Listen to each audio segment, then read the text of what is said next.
Look at what this means for this digital age. We're joined by social media analyst and senior brand strategist from Roger Wilco. Mongezi Mtati. Mongezi, very good evening to you. Compliments of the new year.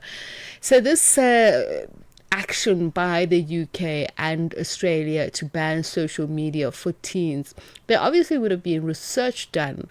And what are the greatest motivators? And do you think more countries will follow suit? Good evening, Tepeso. Thanks for having me. There's definitely a trend that more and more countries will follow suit because outside of Australia having implemented a similar ban in December, of course, the House of Lords have now agreed that this should be a law in the UK as well. It's now an amendment at this point, or at least moving into the space of an amendment. And I think the sticking issues are primarily that more and more of the world, I guess, wants to keep teens and young people and children safer on the internet. And I think this is something that we can all agree is definitely a good cause.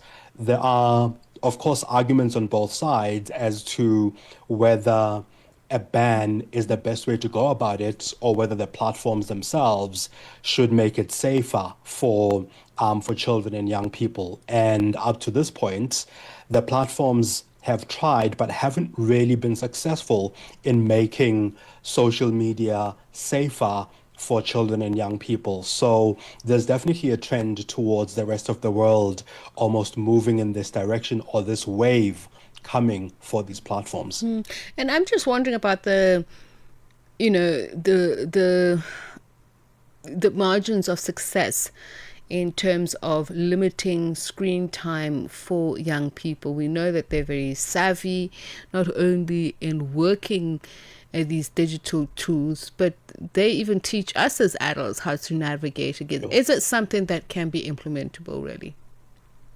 So I mean, there's a carrot and stick approach that governments can utilize, and governments have utilized this carrot and stick approach in many other ways outside of this ban. So, to answer your question more directly, the one of the examples I suppose that we could use for now is Australia.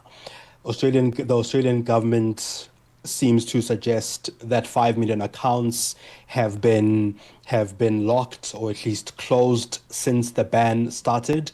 There are some talks about by young people saying they've found workarounds. So the carrot and stick approach, if we were to go with that analogy, is that you could either persuade the platforms to do the right thing by implementing bans and utilizing technology that's available to them. One of these technologies, of course, is AI through facial recognition. So they feed a platform these pictures of 10-year-olds, 12-year-olds, 15-year-olds, 16-year-olds, so that a platform learns that this person looks 15, this person looks 14, close their account, for instance, right? So that hasn't proven to be very successful.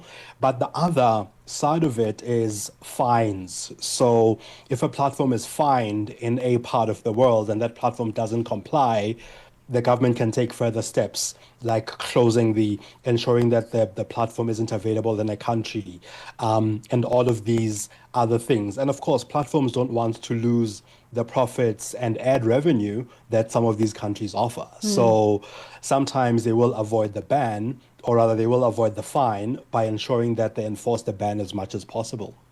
And finally, Morgizi, do we know which apps in particular, beyond the traditional apps, that are going to be targeted for this restricted services? So the ones that in Australia especially have been, I mean, it's almost all of them, but the ones that have been targeted quite a lot are the ones that are spoken about quite a lot are the Meta platforms, so Facebook, Instagram, TikTok. I'll come back to TikTok, YouTube, and others. TikTok, because TikTok was one of the earlier ones, if I'm not mistaken, to allow people as young as 13 to be on the platform. So that was a bit of a thing where in some countries, 13-year-olds aren't allowed. So different countries have different regulations and different amendments, but it's generally most of these platforms. Snapchat was mentioned quite a bit, but it's mostly the ones that we generally tend to use every day. Meta platforms, Facebook and Instagram, TikTok, YouTube, especially platforms where there's a lot of advertising and a lot of content that targets young people. Well, yes, thank you so much for speaking to us